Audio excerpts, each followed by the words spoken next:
Nationale, et en l'occurrence très injuste, on s'en prend aux électeurs et aux électrices de Glucksmann.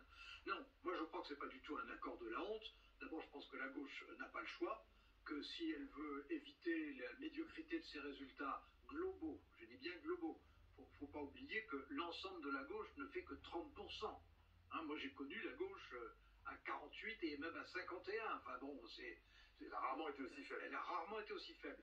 Leur seule méthode possible, c'est de s'unir et de s'unir pour essayer de créer, non pas une vague, parce que la vague, elle va vers le Rassemblement national. Mais la gauche n'a aucune chance de gagner ces législatives, selon vous? À mes yeux, non. Mais je pense qu'en s'unissant, elle limite les dégâts. Alors maintenant, est-ce qu'il y a des contradictions internes? Pas évidemment.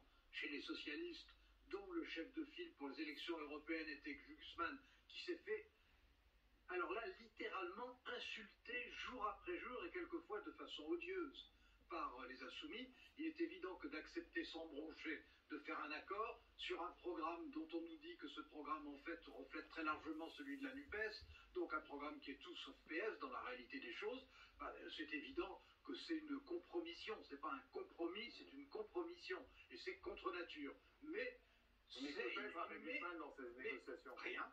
Ah oui, non. Ah non, rien du tout. Ah oui. Il a été mis hors jeu dès qu'il s'est agi des élections législatives à 2 tours et au scrutin majoritaire. Lui, d'ailleurs, il était très à l'aise, d'ailleurs, il a fait une très bonne campagne, hein, mais il était très à l'aise dans un scrutin proportionnel à 1 tour, qui est un scrutin d'opinion.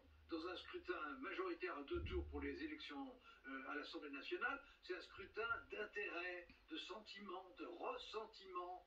Bon, là, il y a à gauche une seule chose qui marche dans ces cas-là, c'est l'unité. Ça a toujours été comme ça dans l'histoire. La gauche n'a jamais eu de résultats satisfaisants que dans l'unité. Est-ce que cette unité est en l'occurrence en partie hypocrite, notamment du côté des socialistes? C'est l'évidence, il suffit de se rappeler.